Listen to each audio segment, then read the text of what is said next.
एक गांव में गोरी नाम की एक औरत रहती थी जो महाराज के महल में दासी का काम करती थी। गोरी के घर में उसकी सास और उसका पति रहते थे।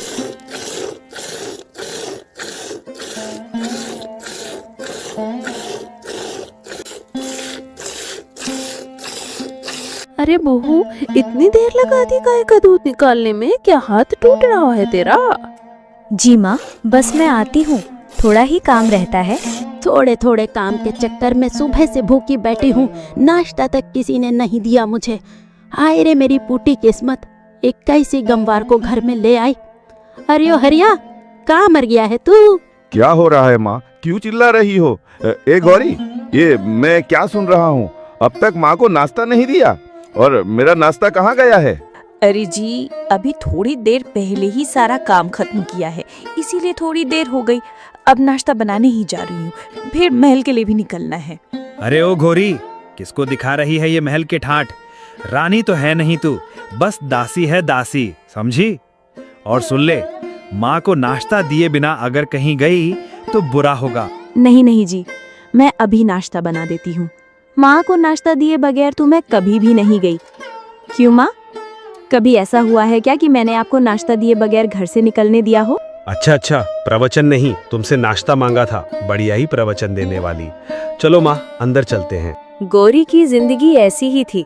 सारे घर का काम करने के बाद गोरी महल की ओर निकलती थी। गोरी को कोई संतान नहीं थी, जिसके ताने उसे हर रोज ही मिलते थे।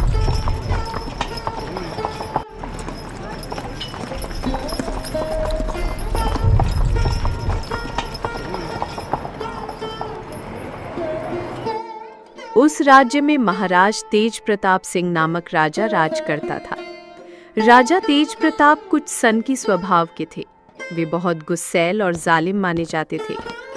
एक दिन राजा भ्रमण करते करते जंगल में चले गए। राजा जब जंगल में घूम रहे थे, तभी एक सन्यासी की नजर उन पर पड़ी। राजा को देखते ही सन्यासी बोले, अरे, ये तो महाराज तेज प्रताप सिंह हैं। लगता है इधर ही आ रहे हैं। अगर इन्हें पता चल गया कि मैं एक पाखंडी हूँ तो बड़ी मुसीबत में फंस जाऊंगा। वो पाखंडी, जिसने एक साधु का भेष बना रखा था, अभी सोच ही रहा था कि तभी राजा भी वहां पहुंच गए और बोले, प्रणाम साधु महाराज, मैं तेज प्रताप सिंह इस राज्य का राजा हूँ। मुझे साधु संतों पर बहुत भरोसा है, इसलिए मैं आपसे कुछ पूछना चाहता हूँ। जी जी महाराज, आप पूछिए, क्या पूछना चाहते हैं? मैं अवश्य उत्तर दूंगा आपके प्रश्न का। महाराज, आप बहुत ज्ञानी मालूम पड़ते हैं। मेरी रानी इस समय गर्भवती है। मैं जानना चाहता हूँ कि उसके कूख से पुत्र होगा या पुत्री। राजन, मैं ये तो नहीं बता सकता कि आपकी रानी के कूख से पुत्र होगा या पुत्री, मगर इतना जरूर कह सकता हूँ कि अगर तुम्हारी रानी ने किसी पुत्री को जन्म दिया तो तुम्हारा सर्वनाश हो जाएगा। सन्यासी की ये बात सुनकर राजा बहुत भयभीत हो गया। सोचने लगा कि अगर मेरी रानी ने किसी पुत्री को जन्म दे दिया तो मैं कहीं का नहीं रहूंगा। यही बात सोचकर राजा को बेटी के नाम से ही नफरत होने लगी। राजा तुरंत महल लौटा। राजा बहुत ही परेशान अवस्था में था। उसे समझ नहीं आ रहा था कि वो क्या करे। परेशानी में वो इधर उधर चलने लगा। तभी रानी की नजर राजा पर पड़ी।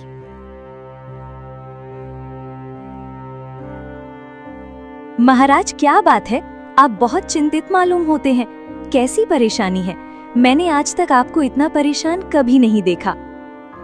परेशानी आप है रानी, आप ही मेरी परेशानी का कारण है। मैं कैसे महाराज? मुझे कुछ समझ नहीं आ रहा। और सुन लीजिए जरा ध्यान से रानी, अगर आपने एक बेटी को जन्म दिया तो उसे तो मैं मरवा ही डालूंगा, मगर आपको भी जिंदा नहीं छोड़ूंगा। समझ गई ना आप? रानी ने जैसे ही राजा की ये बात सुनी, उनके तो पैरों तले जमीन ही खिसक गई। रानी दिन रात इसी बात के बारे में सोचती रहती और यही प्रार्थना करती कि उनके यहाँ बेटी ना हो। इसी तरह समय बीतता गया और ऊपर वाले की मेहर से रानी ने एक बहुत ही सुंदर पुत्र को जन्म दिया। महलवासियों, सब खुशियां मनाओ, महल का उत्तराधिकारी आ गया है। सब नाचो, घूमो और गाओ। महाराज को जैसे ही ये खबर मिली, वो खुशी से झूम उठे। महल खुशियों से गूंज उठा। चारों ओर संगीत बजने लगा। अधिकारी और दासियां झूम झूम कर नाचने लगे, मानो पूरा महल उत्सव में डूब गया हो।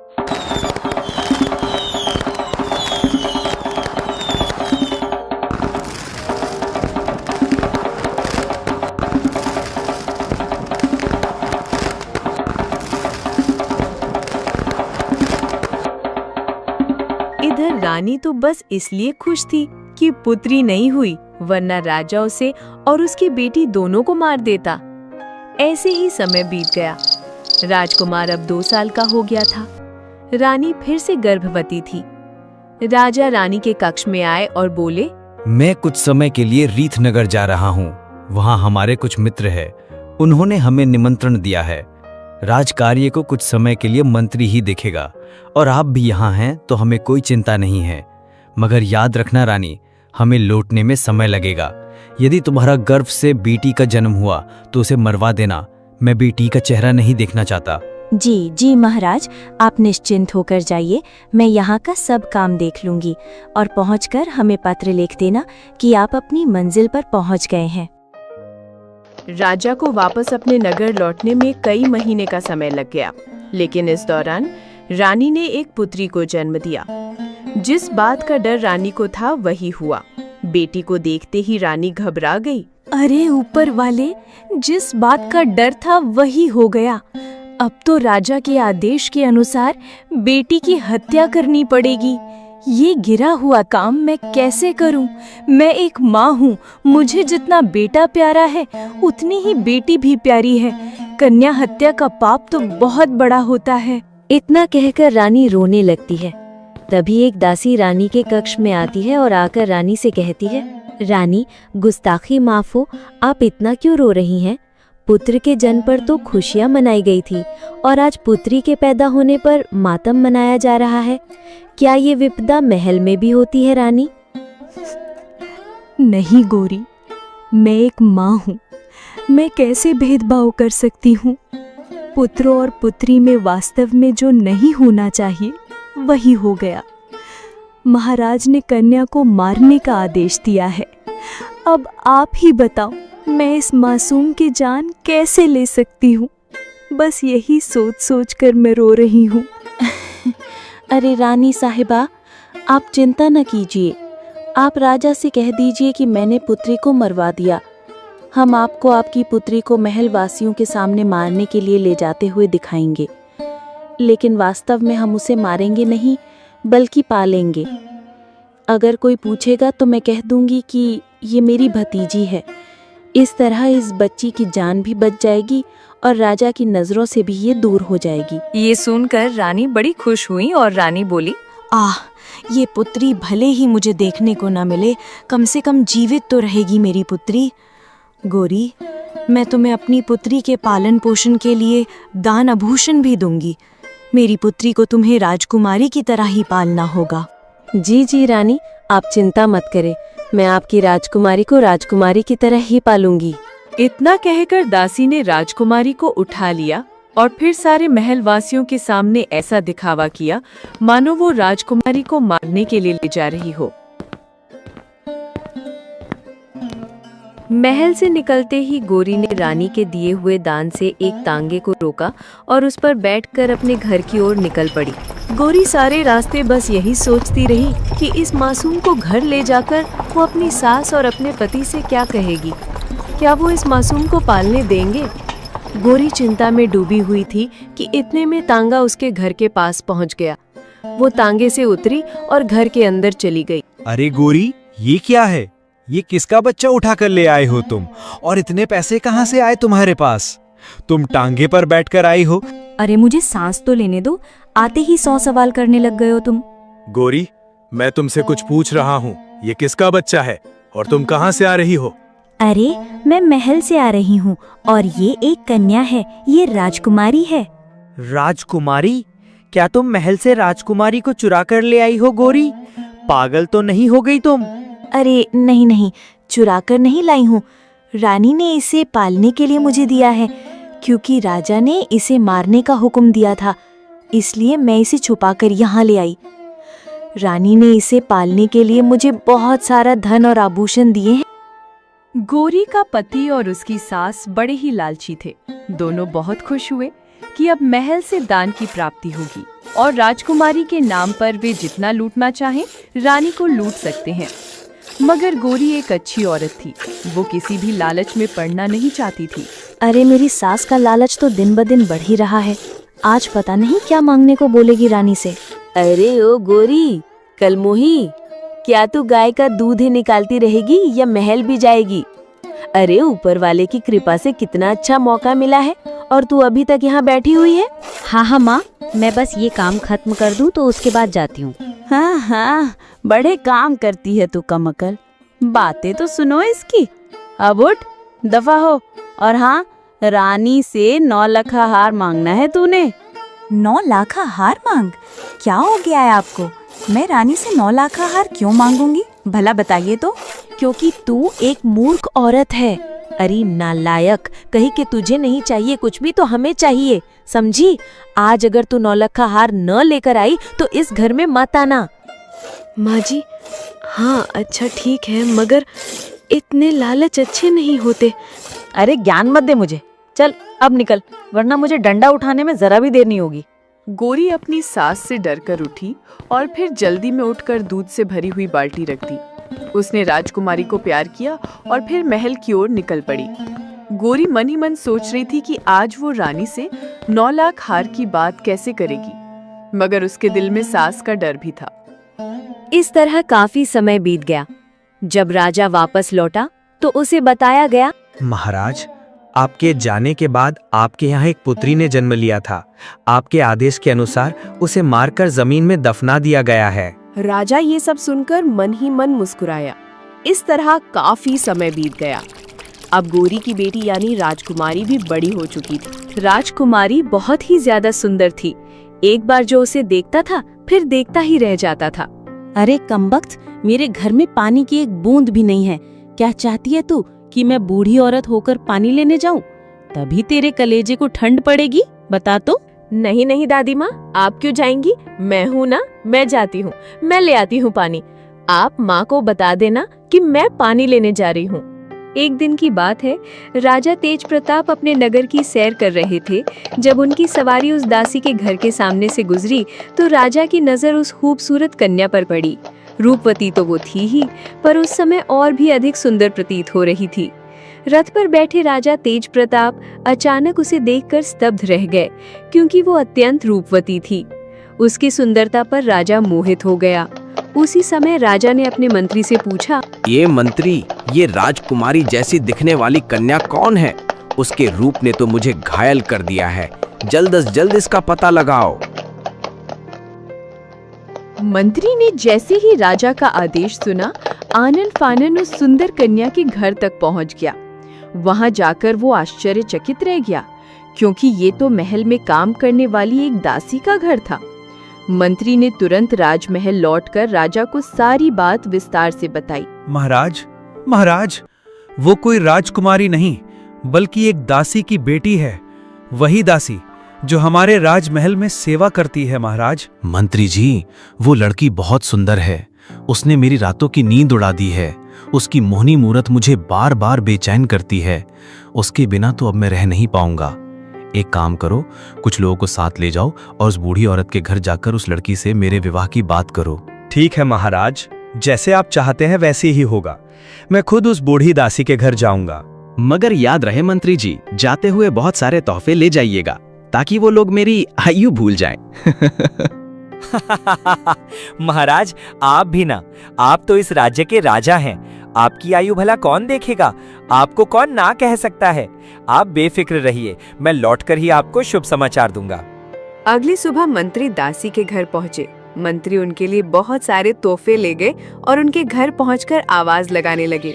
अरे घर में कोई है? मैं राजमहल का मंत्री हूँ। अगर घर में कोई है तो बाहर आओ।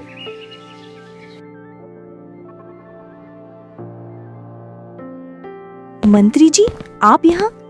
सब ठीक तो है ना? महल में वैसे सब कैसे हैं? सब कुशल मंगल तो हैं? जी जी दासी, महल में सब ठीक है। हम यहाँ एक विशेष कार्य के लिए आए हैं। दरअसल हमें यहाँ स्वयं महाराज ने भेजा है। महाराज ने मैं कुछ समझी नहीं, आप खुलकर बात कहिए। दरअसल बात यह है कि महाराज को आपकी बेटी बहुत पसंद आई है। महाराज ने अपने विवाह का संदेश आपकी बेटी के लिए भेजा है। क्या आप होश में तो हैं मंत्री जी? ये कैसी बातें कर रहे हैं आप? ओ भाई, मैं महाराज का विवाह का समाचार तुम्हारी बेटी के लिए लाया हूँ, तुम्हारे लिए नहीं। इसमें हैरान होने वाली क्या बात है? क्या तुम अपनी बेटी का विवाह नहीं करवाओगी कभी? देखो, तुम तो भली भांति जानती हो महाराज को, उनका क्रोध कितना भयानक है। ऐसा ना हो कि वे तुम्हारी बेटी को यहाँ से चुपके उठा ले जाएं। उनसे भला कौन पूछेगा? इसलिए अच्छा मशवरा दे रहा हूं मैं, मान लो, वरना कोई दूसरा तरीका अपनाया जाएगा। देखिए मंत्री जी, मैं शराफत से कह रही हूँ आपसे कि यहाँ से चले जाइए। मैं अपनी बेटी का विवाह राजा से नहीं कर सकती, ये संभव ही नहीं है। संभव नहीं है? मगर क्यों? इसमें असंभव वाली क्या बात है? देखिए मंत्री जी, मैं इस समय आपको कुछ नहीं बता सकती। आप बस यहाँ से चले जाइए और फिर कभी ये बात लेकर मेरे द्वार पर मत आना। सारे गांव में ये बात फैल गई कि दासी गोरी ने अपनी कन्या का रिश्ता महाराज को देने से इनकार कर दिया है। सारा गांव महाराज पर हंस रहा था। मंत्री बड़े ही गुस्से में महाराज के पास पहुंचे। राजा ने मंत्री को देखते ही हंसकर कहा, मंत्री जी बड़े जल्दी लौट आए हैं। क्यों? दासी ने आपको चाय पानी के लिए नहीं पूछा? महाराज क्षमा कीजिए, मगर हम अच्छी खबर नहीं लाए हैं। महाराज, दासी ने साफ इनकार कर दिया है और यहाँ तक कि हमारा अपमान करते हुए कहा कि ये बात दोबारा लेकर मेरे द्वार पर मत आना। क्या? ये क्या कह रहे हैं आप मंत्री जी?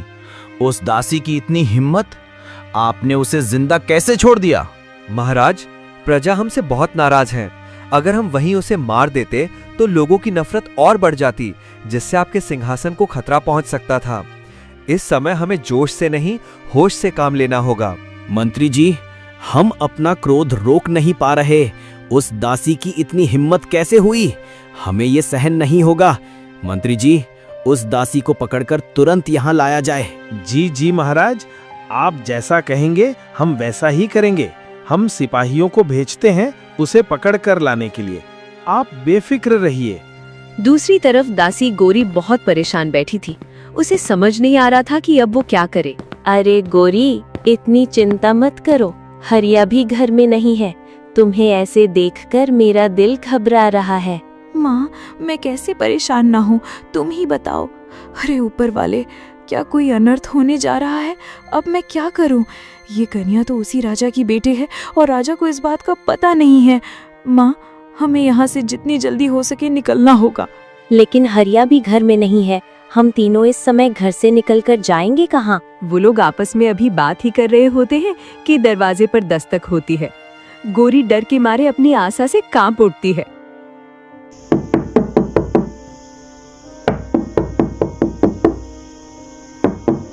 माँ, इस वक्त कौन हो सकता है? अरे डर मत, हरिया होगा। जाकर दरवाजा खोल। गौरी दरवाजा खोलने जाती है और जब वो दरवाजा खोलती है तो वहाँ राजा के सिपाही खड़े होते हैं। उन्हें देखकर गौरी डर जाती है। आप लोग यहाँ इस वक्त क्यों आए हैं? हमें महाराज ने भेजा है, तुम्हें लेने आए हैं और तुम्हें हमारे साथ चलना होगा अभी। गोरी बहुत डर जाती है और समझ जाती है कि अब उसके पास कोई रास्ता नहीं है, इसलिए वो सिपाहियों के साथ महल की ओर रवाना हो जाती। महाराज, ये वही आपके शत्रु हैं जिन्होंने आपका अपमान किया था और आपके विवाह के प्रस्ताव को ठुकराया था। एक दासी की बेटी के लिए हमने विवाह का प्रस्ताव भेजा और एक दासी की इतनी हिम्मत कि वो हमें इनकार करे। सिपाहियों, इसे तब तक मारो जब तक कि ये विवाह के लिए राजी ना हो जाए। महाराज, हमें क्षमा कर दीजिए। महाराज, आप उससे शादी नहीं कर सकते। वह मेरी बेटी नहीं है। महाराज, वह कोई और नहीं बल्कि आपकी अपनी बेटी है, जिसे आपने मारने का हुक्म दिया था। क्या? ये क्या बकवास कर रही हो दासी? तुम ये मैं क्या अनर्थ करने जा रहा था? ओह, ये सब तुम्हारी वजह से हुआ है।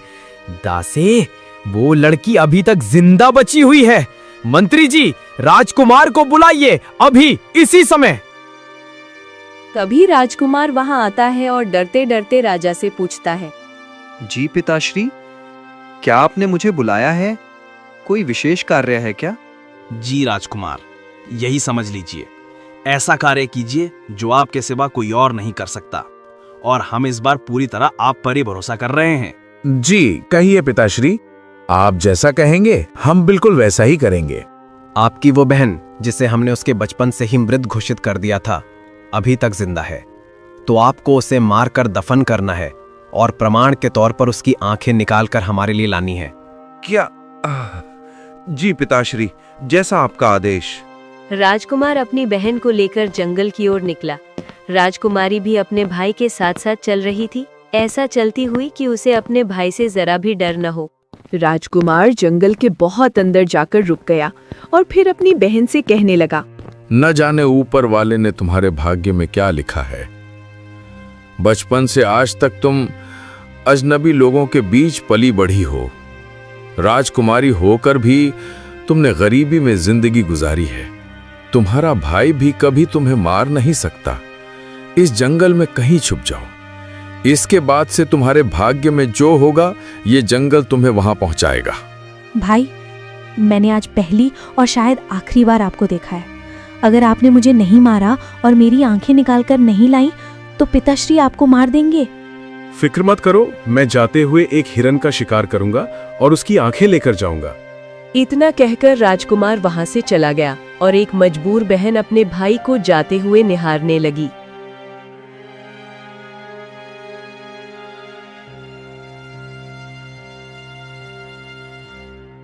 इस तरह राजकुमारी को उस जंगल में रहते हुए काफी समय गुजर गया। वो पेड़ों से फल और पत्तियां खाकर अपना गुजारा करती थी। अब उसकी हालत बहुत खराब हो गई थी। उसके वस्त्र फट चुके थे। तभी उस जंगल में दूसरे राज्य का एक राजकुमार भ्रमण करने आया और उसे कुछ आवाजें सुनाई दी। अरे, ये रोने की आवाज कहाँ से आ रही है? लगता है कोई मुश्किल में है, और ये आवाज भी किसी स्त्री की लग रही है। राजकुमार की आवाज सुनकर राजकुमारी चुप हो गई। तभी राजकुमार बड़े प्यार से बोला, देखो, मैं एक राजकुमार हूँ। तुम जो भी कठिनाई में हो सामने आओ, मैं तुम्हारी जरूर मदद करूंगा। मैं तुम्हें वचन देता हूँ, तुम सामने आओ। तभी झाड़ियों से हलचल होती है और एक बहुत ही सुंदर स्त्री बाहर आती है। राजकुमार उसे देखकर हैरान रह जाता है। इतनी सुंदर लड़की? तुम कौन हो और इस जंगल में क्या कर रही हो? मेरे वस्त्र फट चुके हैं, आप मुझे कुछ ओढ़ने के लिए दे दीजिए ताकि मैं इन झाड़ियों से बाहर आ सकूं। तभी राजकुमार ने उसे अपनी चादर दी और राजकुमारी झाड़ियों से बाहर आ गई। राजकुमार, मैं एक साधारण सी लड़की हूँ। मुझे मेरे पिता ने मारने के लिए इस जंगल में छोड़ दिया था क्योंकि उन्हें बेटियों से नफरत थी। मैं काफी समय से यहाँ हूँ। पेड़ों के फल और पत्ते खाकर गुजारा कर रही थी अब तक। क्या ऐसा निर्दयी पिता भी होता है? ओहो, तुम्हारे साथ तो बहुत बुरा हुआ है। तुम्हारा यहाँ जंगल में रहना ठीक नहीं है। क्या तुम मेरी रानी बनोगी? मैं तुमसे विवाह करना चाहता हूँ। जी राजकुमार, अगर आप मुझे अपने महल की रानी बनाना चाहते हैं तो मैं तैयार हूँ। फिर राजकुमार राजकुमारी को लेकर अपने महल की ओर रवाना हो गया और महल पहुंचकर राजकुमार ने उससे विवाह कर लिया।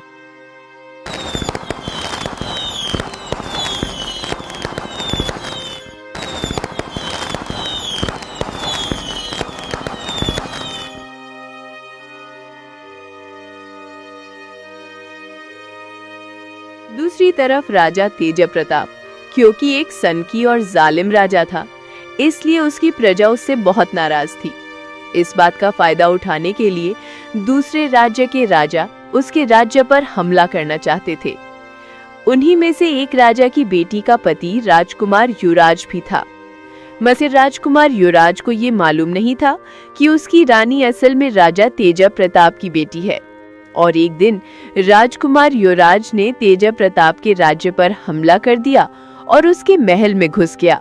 राजकुमार, हमें क्षमा कर दीजिए। हमने अपनी प्रजा पर बहुत अत्याचार किए हैं।